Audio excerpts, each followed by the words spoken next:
നിങ്ങളുടെ ഫേവറേറ്റ് സീരിയലുകൾ ടിവിയിൽ വരുന്നതിന് മുൻപേ സൺ നെക്സ്റ്റ് ആപ്പിൽ കാണാം. ഇനി എല്ലാവർക്കും മുൻപേ കാണൂ. ഇപ്പോൾ തന്നെ സൺ നെക്സ്റ്റ് ആപ്പ് ഡൗൺലോഡ് ചെയ്ത് സബ്സ്ക്രൈബ് ചെയ്യൂ.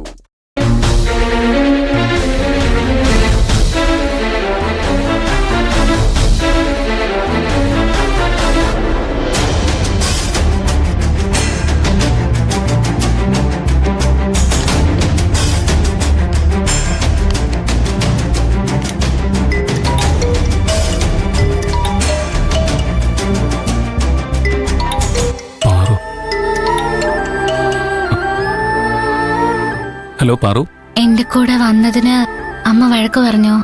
അമ്മ അറിഞ്ഞിട്ടില്ല. നൈറ്റ് ഷിഫ്റ്റ് എടുക്കേണ്ടി വന്നു എന്നാ ഞാൻ അമ്മയോട് പറഞ്ഞിരിക്കുന്നത്. പ്രിയൻചേട്ടൻ ആരാ ആ 10 ലക്ഷം രൂപ തന്നത്? ഞാൻ എത്ര തവണ ചോദിച്ചു, പ്രിയൻചേട്ടൻ പറഞ്ഞില്ലല്ലോ. എന്തിനാ പാറു അതറിയുന്നേ? എത്ര വലിയ സഹായം അയാൾ ചെയ്തത്. അയാളെ നേരിട്ട് കണ്ട് നന്ദി പറയണ്ടേ? അതല്ലേ മര്യാദ. അയാളെ കണ്ട് നന്ദി പറഞ്ഞിട്ടേ ഞാൻ ഇന്ന് കമ്പനിയിലേക്ക് വരൂ. പറയ് പ്രിയൻചേട്ടാ, ആരാ പൈസ തന്നത്? പാറു അവനോട് നന്ദി പറഞ്ഞല്ലോ ഫോണില്. ഞാൻ നന്ദിയൊന്നും പറഞ്ഞില്ല. അപ്പോഴേക്കും പ്രിയൻചേട്ടൻ എന്റെ കയ്യിൽ നിന്ന് ഫോൺ വാങ്ങിയില്ലേ? ഫോണിൽ പറഞ്ഞാലും എനിക്ക് തൃപ്തിയാവില്ല. അയാളെ നേരിൽ കണ്ട് പറയണം. പാറു അത് ഞാൻ ജോലിക്ക് പോകാൻ റെഡിയാവുക. ഇപ്പൊ സംസാരിക്കാൻ സമയമില്ല. നമുക്ക് കമ്പനിയിൽ വെച്ച് സംസാരിക്കാം. പാറു ഫോൺ വെച്ചോ. ഞാൻ ചോദിക്കുമ്പോഴെല്ലാം പ്രിയൻചേട്ടൻ ഇങ്ങനെ എന്തെങ്കിലുമൊക്കെ പറഞ്ഞ് എന്നെ ഒഴിവാക്കുക ചെയ്യുന്നത്. ഇനി അത് പറ്റില്ല. പ്രിയൻചേട്ടൻ പറഞ്ഞേ പറ്റൂ. പാറു, കാശ് തന്നത് അവനാണെന്ന് ആരോടും പറയരുതെന്ന് അവൻ എന്നോട് പറഞ്ഞിരിക്കുന്നത്. പാറുവിനോട് പോലും പറയരുതെന്ന് അവൻ പറഞ്ഞു. എന്നെ കൊണ്ട് സത്യവും ചെയ്യിപ്പിച്ചു. അവന് ഈ പബ്ലിസിറ്റിയും നന്ദി പറച്ചിലൊന്നും ഇഷ്ടമല്ല. അങ്ങനെ ഒരു ടൈപ്പാ അവൻ. ആ കാശ് തന്നത് മറന്നേക്കാൻ അവൻ പറയുന്നത്. തിരിച്ചു തരരുത്, തന്നാലും വാങ്ങില്ല എന്ന് പറഞ്ഞു. 10 ലക്ഷം രൂപ എനിക്ക് വെറുതെ തന്നോ?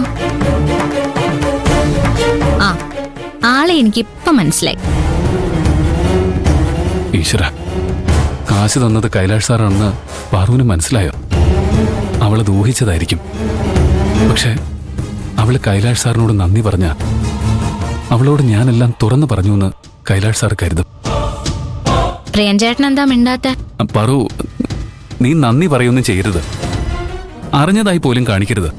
ഞാൻ എങ്ങനെ നന്ദി പറയാനാ? ഗന്ധർവൻ ആരാണെന്ന് എനിക്കറിയോ? പ്രിയൻചേട്ടന് ആ പൈസ തന്നത് ഗന്ധർവനല്ലേ?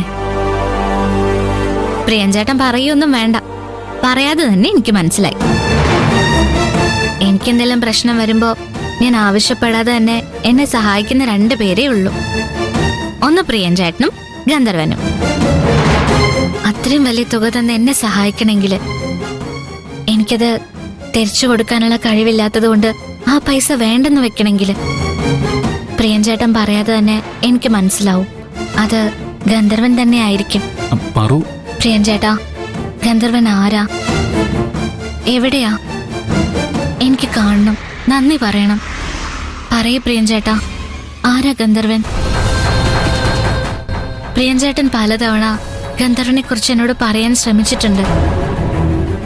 പക്ഷെ അപ്പോഴൊന്നും അത് കേൾക്കാൻ പറ്റുന്ന സാഹചര്യം ആയിരുന്നില്ല എനിക്ക്. ഇപ്പൊ ഞാൻ തന്നെയാ പ്രിയൻചേട്ടനോട് ചോദിക്കുന്നത്, ആരാ ഗന്ധർവൻ? എവിടെ പോയാലാ ഗന്ധർവനെ എനിക്ക് കാണാൻ കഴിയാ?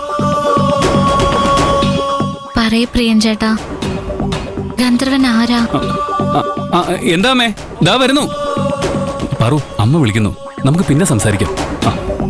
പ്രിയൻചേട്ടാ,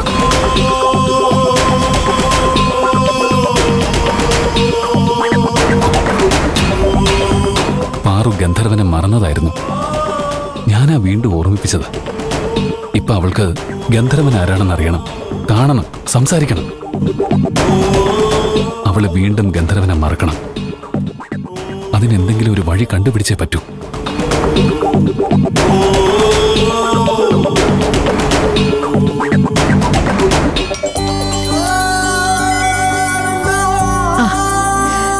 ഹലോ മീനാക്ഷി. പ്രിയന്റെ ശബ്ദം കേട്ടിട്ട് ഒരുപാട് ദിവസമായില്ലേ? ഈ സമയത്ത് വിളിച്ചാലല്ലേ അവനെ കിട്ടുള്ളൂ. 8 മണി കഴിയുമ്പോ അവൻ ജോലിക്ക് പോവില്ലേ? കമ്പനിയിൽ നല്ല ജോലി തിരക്കാ. ഇന്നലെ നൈറ്റ് ഷിഫ്റ്റ് ആയിരുന്നു. കാലത്താ വന്നത്. വന്നതും കുളിച്ച് വീണ്ടും കമ്പനി പോവാൻ റെഡിയാവുക. പോയിട്ടില്ലല്ലോ. ഇല്ല, ഞാൻ കൊടുക്കാം. ആ. മോനെ പ്രിയ. എന്താ അമ്മേ? മീനാക്ഷിയാ, നിന്നോട് സംസാരിക്കണമെന്ന്. സംസാരിക്കാൻ എനിക്ക് സമയമില്ലമ്മേ, എനിക്ക് ജോലിക്ക് പോണ്ടേ. നിന്റെ ശബ്ദം കേൾക്കാനുള്ള ആഗ്രഹം കൊണ്ടല്ലേ. 2 വാക്ക് പറഞ്ഞാ മതി. സ്പീക്കറിലിടാം. ഹലോ. ആ മോനെ പ്രിയ, ഇടയ്ക്ക് നിനക്ക് ഇങ്ങോട്ടൊക്കെ ഒന്ന് വന്നൂടെ? ഇങ്ങോട്ട് വരാൻ പറഞ്ഞ നീ പറയും ജോലി തിരക്കാന്ന്. ഞായറാഴ്ച വന്നൂടെ എന്ന് ചോദിച്ചാ ഞായറാഴ്ചയും ജോലി ഉണ്ടെന്ന് പറയും. രാത്രി വിളിച്ചാലോ ജോലി കഴിഞ്ഞ് വന്നതിന്റെ ക്ഷീണാന്നും പറയും. കമ്പനിയിൽ പുതിയ കുറെ ഓർഡർ വന്നിട്ടുണ്ട്, അതുകൊണ്ടാ. സമയം കിട്ടുമ്പോ ഞാൻ ഇറങ്ങാം. സമയം കിട്ടുമ്പോഴല്ല, എങ്ങനെയെങ്കിലും സമയം ഉണ്ടാക്കിയിട്ട് നീ വരണം. നിന്നെ ഒന്ന് കാണാൻ പോലും കിട്ടാത്തതിന്റെ സങ്കടത്തിലാ ഇവിടെ ഒരാള്. എന്നെ വിളിക്കണ്ട, തുളച്ചെങ്കിലും നിനക്ക് ഇടയ്ക്കൊന്ന് വിളിച്ചൂടെ? അവളാണെങ്കി 24 മണിക്കൂറും പ്രിയൻ ചേട്ടൻ ജപിച്ച് നടക്കുക. ഈ ആഴ്ചത്തെ വാരഫലം നോക്കിയപ്പോ നിനക്കെന്തോ ശത്രുദോഷം ഉണ്ടെന്ന് അവള് കണ്ടെത്ര.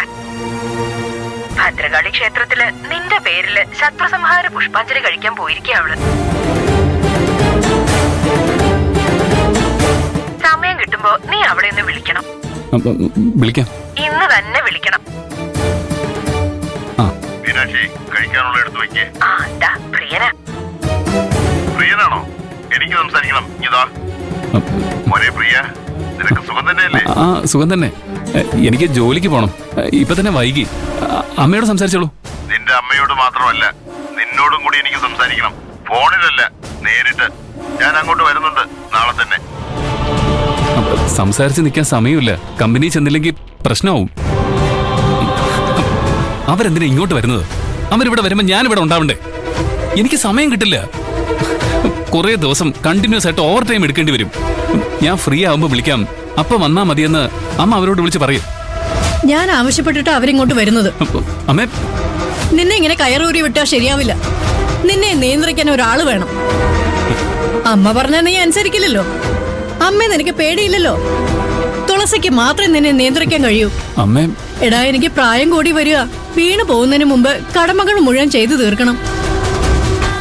നീ സമ്മതിച്ചാലും ഇല്ലെങ്കിലും നിന്റെയും തുളസിയുടെയും കല്യാണം ഞാൻ നടത്തും. അമ്മേ, എന്താ ഈ പറ